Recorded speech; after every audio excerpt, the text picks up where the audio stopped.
நலாஸ் நாட்டு சர்க்கரை நலமுடன் வாழ நலாஸ் இந்தியாவிலேயே நாட்டு சர்க்கரைக்கு ISI முத்திரை மற்றும் அக்மார்க் அங்கீகாரம் பெற்ற ஒரே நிறுவனம். தொடர்புக்கு 9047045000.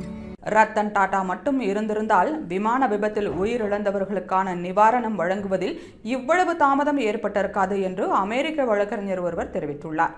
கடந்த ஜூன் 12ஆம் தேதி அகமதாபாத்திலிருந்து புறப்பட்ட ஏர் இந்தியா விமானம் சில வினாடிகளிலேயே தனியார் மருத்துவக் கல்லூரி மீது விழுந்து விபத்துக்குள்ளானது.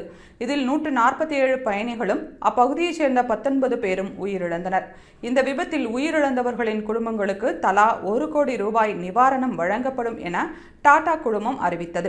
மேலும் AI-171 நினைவு மற்றும் நலன் அறக்கட்டளை அமைத்து முதற்கட்டமாக 25 லட்சம் ரூபாய் இடைக்கால நிவாரணம் வழங்கப்பட்டது.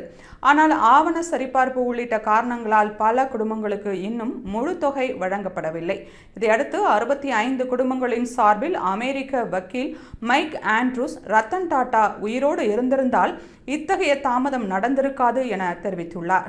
அமெரிக்காவில் கூட ரத்தன் டாடாவின் வேலை நெறி, தன்னடக்கம் மற்றும் ஊழியர்களை கவனிக்கும் குணம் நன்கு அறியப்பட்டதாகவும் அவர் கூறினார். மேலும் ஒரு பாதிக்கப்பட்டவர் படுக்கையில் இருந்து மருத்துவ சிகிச்சை பெற்று வந்தார். அவரது மகன் இந்த விபத்தில் உயிரிழந்தார். இன்று வரை இவருக்கு நிவாரணம் கிடைக்கவில்லை. அவர்கள் உலகின் கருணையை நம்பியே இருக்கின்றனர் என அவர் வருத்தம் தெரிவித்தார்.